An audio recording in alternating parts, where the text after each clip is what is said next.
안녕하세요. 저는 20대 후반 여자입니다. 뭔가 이렇게 근로 인사를 드리게 되니까 굉장히 이상하고 어색하네요. 제가 이렇게 사연을 보내게 될 줄은 정말 꿈에도 몰랐거든요. 이렇게 사연을 쓰게 된 이유는 저희 할머니 때문입니다. 제가 저희 엄마를 드디어 지킬 수 있게 되었거든요. 돌이켜보면 지난 날들이 아주 기가 막혔던 순간들이 많았습니다. 이렇게 모질 수 있나 생각도 매번 들었고 힘들어하는 엄마를 보면 가슴이 저릿했었거든요. 그런데 이젠 그럴 필요가 사라졌습니다. 제가 그렇게 만들어버렸거든요. 그 이야기를 한번 해보고 싶어서 이렇게 글을 쓰게 되었습니다. 저는 밑으로 동생이 넷이나 있습니다. 여동생 셋과 남동생 하나, 이렇게 말이에요. 소위 말하는 딸부잣집의 첫째입니다. 제가 이렇게 동생이 많은 이유는 하나였어요. 저희 엄마의 시엄마, 즉 제게 친할머니 되시는 분께서 아들을 그렇게도 바라셨거든요. 저희 엄마는 젊었던 시절에도 지금처럼 순진했고 순수했습니다. 물론 지금도 아주 소녀처럼 여린 감수성과 따뜻하고 고운 마음씨를 지니고 계십니다. 저희 아빠는 그 잘난 3대 독자 집안에서 태어나셨어요. 그나마 다행인 것은 저희 아빠의 성정이 그나마 가부장적이지 않으신 거였죠. 솔직히 여전히 제 눈에는 아빠가 가부장적으로 보이긴 하지만 아빠가 자란 환경에 비해 덜한 편이긴 해요. 저희 엄마랑 아빠는 젊었던 시절 서로를 사랑하다가 제가 생겨버렸고 저를 낳아서 기르고 책임지기 위해서 결혼을 하게 되었습니다. 제가 어렸던 순간부터 기억하는 장면들은 저희 엄마는 항상 앞치마를 메고 있었던 거였어요. 꼭두 새벽부터 밤늦게까지 말이죠. 저희 엄마는 그러니까 제게 친할아버지이자 친할머니인 시부모님을 모시고 살았었거든요. 언제부터인지 기억도 나지 않는 까마득한 어린 시절부터 옆에서 보고 자란 장면은 저희 어머니가 항상 타박을 당하시는 것이었습니다. 타박을 당하는 이유요? 그건 하나였습니다. 아들을 못 낳아서. 참, 말 같지도 않은 이유죠. 하지만 그 말 같지도 않은 상황이 그때는 호환마마보다 무서웠어요. 그렇게 하나둘 제 동생들이 태어났습니다. 제가 제대로 무언가를 인지하고 머리가 커지면서 동생들을 돌보는 일도 제가 맡았어야 했어요. 할머니는 심심하면 저희를 쥐어박았습니다. 밥만 축내는 식충이도 저희보단 도움이 될 것이라고 하면서요. 다행이었던 것은 할아버지는 저희를 너무 이뻐하셨던 점이었죠. 하지만 할아버지도 이뻐하는 것도 잠시였습니다. 아빠도 할아버지도 동이 트면 밖에 나가 일을 해야 했기 때문에 낮에는 엄마 혼자서 시집살이를 견뎌야만 했거든요. 저도 점점 커가니 학교를 가야 했고 엄마는 어린 동생들과 집에 남겨져야만 했어요. 지금 생각해보면 임신과 출산이 미련해 보이긴 하지만 엄마가 그 집구석에서 살아남기 위해 사용했었던 방법같이 느껴지기도 합니다. 그렇게 엄마는 임신과 출산을 거듭 반복했어요. 하지만 저희 넷째가 태어날 때까지 계속 여자아이만 낳으셨죠. 할머니의 구박은 날이 갈수록 심해졌습니다.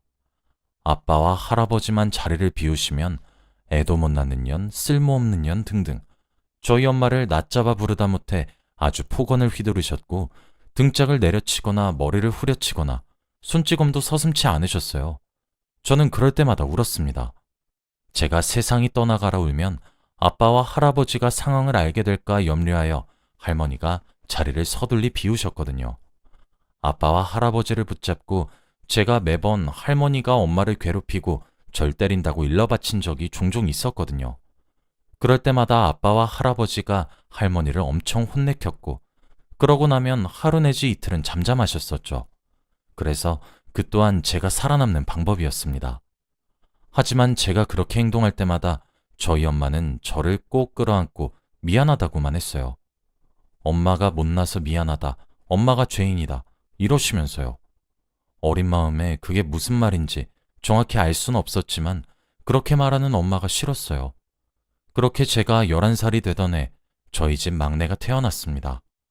막내를 임신했을 때는 엄마의 처우도 달라졌었어요. 그동안 제 동생들을 임신했을 때에는 임신 막달까지 멀쩡한 세탁기를 내버려 두고 이불 빨래를 시켰고 찬물로 설거지도 못하게 하셨었거든요. 그런데 남동생을 임신하고 나니 손끝 하나 움직이지 못하게 하셨죠. 저는 처음에 할머니가 귀신이라도 씌인 줄 알았어요. 그리고 동생이 태어나고 난 뒤 알게 되었죠. 저희는 남동생을 얻기 위한 과정에 불과했던 사실을 말이에요. 하루는 새벽이었는데 잠에서 깨서 화장실을 가려던 순간이었어요. 그때는 남동생이 태어난 지 얼마 지나지 않은 순간이었죠. 그런데 집안 구석에서 흐느끼는 듯한 소리가 들리더라고요. 처음엔 귀신인 줄 알고 너무 놀랐고 무서웠고 두려웠어요. 그런데 잘 들어보니 저희 엄마 소리인 것 같더라고요. 살금살금 가까이 다가가니까 엄마가 제 막내 동생을 껴안고 울고 계셨어요. 네 덕에 살았다. 내가 네 덕에 살았어. 하시면서 울음을 끄끄 삼키시면서요. 그리고 실제로 엄마가 남동생을 낳고 난 이후부터는 시집살이가 많이 줄어들었어요. 그때 어렸던 제가 느낄 정도였으니 말 다 했죠. 어렸던 순간에도 저는 한순간에 깨달았어요. 엄마가 드디어 숨통이 트였단 사실을요. 그리고 다짐했어요. 내가 동생들을 통솔해서 엄마를 지켜야 되겠다고 말이에요. 그래서 그런지 할머니는 저를 유달리 싫어했습니다. 그리고 엄마가 낳은 제 막내 동생에게 엄마는 젖을 물릴 때 말고는 손도 대지 못하게 하셨어요. 할머니 혼자서 물고 빨고 엄마는 그런데도 만족스러워 하셨었죠. 하지만 저와 제 동생들이 점점 쑥쑥 자라면서 할머니의 차별은 무척이나 심해졌습니다. 그리고 남동생도 아나무인으로 자라기 시작했죠. 아빠와 할아버지조차도 할머니를 타박했지만 들은 채도 하지 않으셨어요. 그저 우리 장손, 우리 똥강아지. 억울했던 적도 있었어요. 저는 한 번도 받아보지 못한 할머니의 따뜻한 손길, 말 한마디를 걔는 남자로 태어났다는 이유로 받으니까요. 사소하게 밥상머리 반찬들부터 남동생의 말본새까지. 남동생도 집안에서 왕처럼 떠받들어지니까 버릇이 없어졌죠. 할아버지와 아빠도 적당히 하라고 타박을 하셨지만 내심 아들인 남동생을 아끼는 것이 눈에 보였어요. 저와 제 여동생들은 소외되어 갔습니다. 그렇게 세월이 흘러 제가 20살이 되던 해가 되었어요. 그때 제 막내 동생은 고작 초등학생에 불과했죠. 그땐 명절이었어요. 그날은 아침부터 엄마 몸이 안 좋았어요. 아니, 며칠 전부터요. 잠도 제대로 자지 못했고 소화도 못 시켰고 생전 힘들다 아프다 소리 한번 하지 않던 엄마였는데 저를 붙잡고 오늘 엄마가 왜 이렇게 힘이 들지? 하시더라고요. 그런 엄마를 붙잡고 할머니는 야, 좀 빨리 붙여라. 우리 장손 새우튀김 먹고 싶으시단다. 하셨죠. 저는 엄마에게 제가 할 테니까 들어가서 쉬라고 얘기했어요. 그런 저희를 보고 할머니는 눈을 흘기며 아이고 아주 효녀 납셨다 납셨어 하며 비꼬았죠. 근데 그런 말들이 20여 년 동안 들었으면 익숙해질 만한데도 그날따라 가슴에 탁탁 박히더라고요. 엄마는 그 말에 한마디 대꾸도 못하고 약 먹으면 괜찮다고 절 안심시키고 할머니께 말했어요. 죄송해요 어머님 이라고요. 지금 생각해보면 그 순간부터 저는 점점 이성을 잃었던 것 같아요. 그러던 순간 엄마가 휘청이는 듯 하더니 털썩하며 쓰러졌습니다. 그때는 아빠도 할아버지도 산소에 가셨던 터라 집에 저희 여자들 뿐이었어요. 그런데 제가 너무 화가 났던 것은 무엇인지 아세요? 할머니가 쓰러진 엄마를 보고 그러더라고요. 참 일을 하는 티를 낸다네. 아휴, 너 뭐하니? 안 일어나고. 라고요. 그 얼굴이 사람인지 사람 탈을 쓴 악마인지 분간이 안 되더라고요. 남동생도 지엄마가 쓰러졌으면 울고불고 매달려야 되는 것 아닌가요? 그저 지엄마를 돌같이 쳐다보며 멀뚱멀뚱 서 있는데 그동안 남동생이 싸가지가 아무리 없어졌어도 친부모에게 저럴까 싶었는데 그제서야 제 눈 위에 씌어있던 것이 사라지는 듯 하더군요. 혼비백산된 여동생들과 쓰러진 엄마를 챙길 사람은 저뿐이었어요. 119에 전화를 했고 급히 응급차를 타고 응급실로 향했죠. 극심한 스트레스로 잠시 혼절한 것이라는 의사 선생님의 말을 듣는데 터질 게 터졌다 싶었어요. 그렇게 사람을 정신적으로 괴롭히고 옥죄어오는데 지금까지 버틴 엄마가 용하다 싶더군요. 절 따라온 둘째와 셋째 여동생에게 엄마를 맡겼습니다. 아빠에게 전화를 했고 아빠가 올 때까지 엄마 곁을 지켜라고 했죠. 그리고 넷째를 데리고 저는 집으로 돌아왔습니다. 그런데 남동생이 할머니를 보고 배워서인지 아니면 정말 생각머리가 사라진 것인지 절 보자마자 유난이네 유난 라고 하더군요. 평소에도 나이 터울이 한참이나 나는데도 야이야거리고 제 여동생들 누나 취급은커녕 하녀 취급을 하는 것도 제가 벼르고 있었어요.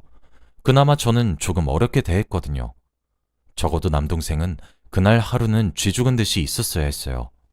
저는 엄마를 순간적으로 잃을까봐 겁이 났었고 한껏 예민해져 있었는데 쓰러진 엄마를 보고 장난이든 진심이든 유난이라 말하는 동생을 두고 볼 수 없었습니다. 아직 초등학생인 남동생을 제압하는 건 누워서 떡을 먹는 것보다 식은 죽을 먹는 것보다 쉬웠습니다. 머리채를 잡고 제 방으로 데려갔더니 울고불고 난리를 치더군요. 할머니도 난리가 났더라고요. 그런데 생각을 해보세요. 20대 초반이었던 팔팔한 제가 80대 노인 하나 못 부리쳤겠습니까? 방에 질질 끌고 데려가 구석에 던져 박았습니다. 넷째 동생이 걱정되었는지 언니 하면서 저를 졸졸 쫓아왔더군요. 앞으로 펼쳐질 일들이 넷째에게 보여줄 꼴은 아닌 것 같아 내보냈어요. 언니가 우리 남동생 혼을 좀 내야 될 것 같아. 그러니까 엄마 방에 들어가서 이불 덮고 귀 꼭 막고 있어. 알았지? 착한 넷째는 응 언니 많이 화내지 마. 언니도 엄마처럼 아프면 안 되니까 하더니 제가 시킨 대로 방으로 들어가더군요. 남동생은 저한테 악다구니를 쓰기 시작했어요. 저한테 야야거리며 쌍욕을 하기 시작하더군요. 대체 그런 저급한 욕은 누구한테 배웠나 싶었는데 남동생이 내뱉는 모든 욕들은 할머니가 저희 엄마를 향해 내뱉는 말들이었습니다. 제 마지막 남은 이성의 끈을 놓게 만들기엔 아주 충분한 단어들이었죠. 초등학생의 입에 나오기도 힘든 말을 내뱉었고 그런 말을 들을 때마다 제 손엔 힘이 들어갔어요. 그동안 나이 많은 큰 누나여서 누나들 중에서 가장 어려워했던 저였지만 그래도 형제 중에서는 제가 남동생을 가장 많이 보살폈고 챙겨주었으니까요. 끝까지 눈을 똑바로 뜨고 절 노려보는 남동생을 보고 바닥에 널브러진 효자손을 들었어요. 남동생은 그제서야 제가 평소와 다른 상태인 것을 직감했는지 두 눈이 공포로 물들더군요. 너 오늘 잘 걸렸다. 뭐? 유난? 넌 네 엄마가 쓰러졌는데 유난이란 소리가 나와? 내가 평소에 네 버르장머리 얻어 터지기 전에 고치라고 몇 번 말했어. 그래, 너 오늘 너 죽고 나 살자. 일로 안 와? 그제서야 남동생은 눈물 콧물 다 짜면서 잘못했다고 싹싹 빌더라고요. 제가 정말 화가 났던 이유가 뭔지 아세요? 제가 뭘 잘못했냐고 물으니까 남동생이 제 잘못을 모조리 알고 있었던 거였습니다. 저는 모를 줄 알았어요. 몰라서 그렇게 행동하는 줄 알았어요. 그랬더니 누나들을 우습게 여기고 부렸던 것도 잘못했고 엄마한테 대들고 못되게 군 것도 잘못했고 할머니 등 뒤에 숨어서 저희를 조롱했던 것도 잘못했고 등등 지 입으로 술술 이야기를 하더군요. 그때 방문이 바깥에 있는 누군가에 의해 열렸고 뒤를 돌아보니 아빠와 할아버지가 서 계셨습니다. 남동생과 씩씩거리는 절 보더니 두 분 다 말을 잃으셨어요. 내가 저 조그만 새끼 버릇없이 구는 것도 어려서 그렇겠지, 몰라서 그렇겠지, 오냐오냐 하며 봐줬는데 제가 배 아파 낳아준 지 엄마 쓰러지니까 유난이래 유난. 아빠고 할아버지고 나발이고 그냥 사라졌으면 좋겠어. 일 크게 만들기 싫어서 모른 척하고 그냥 넘기는 거 모르는 줄 알아요? 그럴 때마다 우리 엄마 속은 썩어 문드러져만 가는데 아들 거려서 아들 하나 낳아줬으면 됐지. 뭘 더 바래? 두 번 다시 이 집 구석 발도 안 들어 놓을 거니까 엄마랑 우리 찾지도 마. 아빠랑 할아버지는 적어도 그럴 자격 없어. 저는 넷째를 챙겨나가며 남동생에게도 경고했어요. 한 번만 더 버르장머리 없이 굴어보라고. 그렇게 굴다가 죽는 수가 있다고 말이에요. 겁에 질려 딸꾹질하는 남동생을 보고 저 조그만 놈이 뭐라고 우리가 그렇게 고생했나 싶어서 눈물이 나왔습니다. 넷째와 함께 엄마가 있는 병원에 오니까 엄마가 정신을 차렸더군요. 엄마는 퇴원하고 집으로 돌아가려고 했어요. 저는 그동안 학창시절부터 틈틈이 소량의 돈을 저축해왔고 당장 몇백만 원 정도는 제 수중에 있었습니다. 그 돈으로 모텔을 잡았어요. 집으로 돌아가려는 엄마를 그냥 잡아 끌고 무식하게 모텔로 들어왔어요. 너무 울어서 지친 새 여동생들을 재우고 엄마와 처음으로 맥주를 한잔 했습니다. 엄마한테 솔직하게 말했어요. 남동생을 두드려 팬 일, 아빠랑 할아버지한테 악다구니 쓴 일, 할머니 밀친 일, 전부 다요. 그리고 제가 자라오면서 느꼈던 차별감, 소외감, 박탈감 등등 속 얘기를 처음으로 전부 했던 것 같아요. 엄마는 아무 말 없이 제 말을 묵묵히 들어주셨어요. 조금 놀란 듯 했지만요. 저는 엄마한테 말했어요. 엄마가 집에 아무리 가고 싶어도 이젠 내가 못 가게 막을 거고 내 피를 나눈 여동생들도 그 생지옥에 들어가는 거 두 눈 뜨고 절대 못 지켜본다고 말이에요. 반갑만 했던 할아버지도 우리를 지키지 못한 아빠도 전부 다 꼴보기 싫으니까 엄마에게 이혼하라고 화를 냈어요. 사람이 그렇게 한번 진절머리가 나버리기 시작하니까 그 집 구석에 더 이상 발도 들이밀기 싫었죠. 엄만 일단 제가 오늘 너무 흥분했으니 진정 좀 하고 생각하자며 저를 달랬고 그렇게 우리 모녀들은 잠들었죠. 다음 날이 되고 날이 밝자 저희가 묵고 있는 모텔로 아빠와 할아버지가 오셨더군요. 제가 잠든 사이 엄마가 연락을 해놨던 것 같았죠. 꼴도 보기 싫은 아빠와 할아버지였기에 얼굴을 보자마자 문을 쾅 닫으려고 했는데 엄마가 저를 말렸어요. 아빠와 할아버지는 모텔로 들어오셔서 집에 가자고 하시더군요. 저는 동생들과 엄마를 그딴 집구석에 못 데려간다고 버텼어요. 저도 처음 해보는 반항이었는데 이게 배째라는 식으로 한번 나가기 시작하니 막 나가게 되더라고요. 그때 아빠랑 할아버지가 그러더라고요. 미안하다고요. 이제 와서 겨우 사과 한마디로 퉁치는 거냐고 비꼬니까 그래도 미안하다고 하더군요. 제가 그렇게 집을 쑥대밭으로 만들고 나간 뒤 남동생이 고통을 호소해서 병원 응급실에 데려갔답니다. 할머니는 아이고 아이고 하면서 알아눕고요. 그때 아빠랑 할아버지가 처음으로 으름장을 놓으면서 남동생을 겁박했더니 남동생이 그동안 있었던 일을 술술 풀었답니다. 할머니가 뭐라고 엄마를 불렀고 누나들을 불렀으며 평소에 밥을 먹는 것부터 옷을 입고 잠자리에 들기까지 어떤 말을 하고 살았는지 말이에요. 정말 믿기 힘들고 어이가 없게도 아빠와 할아버지는 그 정도 수준인 것을 그제서야 깨달았다고 했어요. 그러더니 저랑 엄마한테 그러더라고요. 미리 얘기하지 그랬냐고요. 정말 어이가 없죠? 지금 우릴 탓하는 거냐고 비꼬니 그제서야 그것도 미안하다 사과하시고 저희 엄마 손을 꼭 잡으시더군요. 할아버지는 그 집을 저희 엄마 명의로 돌려주고 할머니와 둘이서 나가 살겠다고 하셨어요.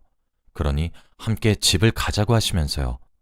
아빠도 자기가 변하겠다고, 정말 그동안 그 고생을 한 것을 몰랐었고 이제서야 깨달았다고, 저한테도 엄마한테도 제 여동생들한테도 그런 취급을 받게 해서 미안하다고 눈물을 보이셨습니다.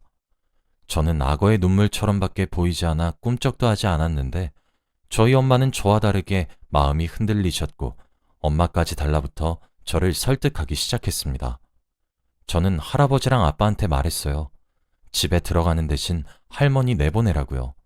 그리고 돌아가시는 그날까지 나랑 내 여동생들이랑 우리 엄마 눈앞에 나타나지 말게 해달라고요.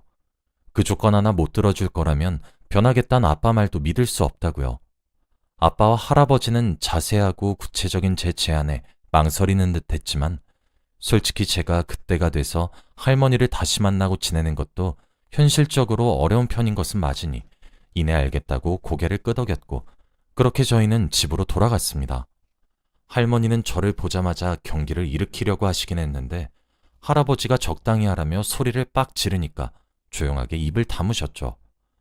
할아버지는 할머니에게 앞으로 우리가 나가 살 것이고 손자와는 왕래를 할 수는 있겠지만 저희는 보지 못할 것이며 이 집 명의도 며느리에게 넘기겠다 얘기를 했고 할머니는 당연하게도 받아들이지 못했습니다. 그 상황에도 저희 엄마한테 쥐뿔도 없는 년한테 뭘 준다고? 하시더군요. 아빠가 그때 할머니한테 엄마도 좀 적당히 하라고 소리를 빽 지르더군요. 효자효자하며 떠받들던 하나뿐인 아들내미가 자기한테 소리치니 어지간히 충격이셨던 건지 입을 떡 벌리시는데 어찌나 고소했는지 모르겠습니다. 매정할 수도 있고 아직 어렸던 저의 고집이자 아집일 수도 있지만 저는 당장 나가주길 바랬고 할아버지에게 할머니랑 빨리 나가라고 등을 떠밀었어요. 제가 그렇게 말을 하니 여동생들도 하나같이 입을 모아 그러더군요. 할아버지는 상처를 받은 듯 했어요. 그러나 이내 할머니에게 그러더라고요. 오죽하면 아직 어린아이들이 입을 모아 당신을 내쫓겠냐고요. 그렇게 그날 할아버지가 할머니를 데리고 급하게 집을 나갔습니다. 집을 구할 때까지는 숙박업소에서나 계시겠거니 했죠. 그리고 저희는 처음으로 온 가족이 거실로 둘러앉았고 저도 혼이 났습니다. 아무리 화가 나도 폭력은 나쁘다 뭐다 뭐 그런 뻔한 소리였죠. 남동생도 엄청 혼이 났어요. 이제 자신을 지켜줄 방패막인 할머니도 없으니까요. 할머니 존재 하나 사라졌다고 초라해진 막내를 보고 있으니 제가 참 뭘 했나 싶더군요. 그리고 그날을 기점으로 저희 집의 분위기는 참 많이 바뀌었습니다. 남동생은 그렇게 얻어맞고 난 뒤 빠르게 싸가지를 되찾았고 저희를 누나라고 꼬박꼬박 칭하기 시작했으며 왕처럼 굴지 않았어요. 엄마도 스트레스로 위를 다 버리다시피 하셨었는데 건강을 많이 회복하셨고 집에서 쉬고 놀기도 하시며 저희와 놀러도 다니고 쇼핑도 다니면서 많이 밝아지셨습니다.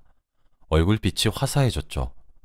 아빠는 그 이후 더 이상 가족 간의 불화를 외면하시지 않으려고 많이 노력하시는 것 같아요. 대화를 많이 하려고 하시기도 하고 더 알아가려고 하시기도 하거든요. 할아버지는 한 번씩 저희 집에 놀러와서 저희 얼굴을 보고 가시곤 하지만 할머니는 5년이 지난 지금도 얼굴 한번 마주치지 않습니다. 아빠랑 남동생은 할머니를 따로 찾아뵙는 것 같지만 암묵적으로 저희 가족 사이에서 할머니에 대한 언급은 그 누구도 하지 않고 있어요. 사실 지금도 제가 너무 폭력적이고 극단적인 방법을 사용한 것은 아닌가 하는 생각은 많이 듭니다. 하지만 그 반항의 결과가 너무 제 엄마와 여동생들에게 이로워서 후회가 들진 않아요. 저는 시간을 돌려도 그렇게 극단적인 방법을 사용할 것 같기도 하거든요. 저는 이번 일을 겪으면서 가족 간의 대화가 참 중요하다는 생각을 했어요. 만일 저희 아빠나 할아버지가 미리 아셨으면 이렇게 극에 치달았을까 생각이 종종 들기도 하거든요. 그 후 남동생은 무럭무럭 자라서 지금은 고등학생이 되었습니다. 그때 제게 크게 혼났던 기억이 남아있어서 그런지 저를 어려워하는 듯 하긴 하지만 이전처럼 겁을 내거나 무서워하진 않는 것 같네요. 종종 그 시절 이야기를 꺼내면 남동생은 자기가 어려서 그랬던 거라고 쪽팔린다고 얼굴이 빨개지는 걸 보면 그렇게 큰 트라우마로 남진 않은 것 같아 다행이란 생각도 듭니다. 여기까지가 제 긴 이야기였습니다. 지루했을지도 모를 제 이야기를 들어주셔서 무척이나 감사하고 여러분들 가정은 항상 평화롭길 바랄게요.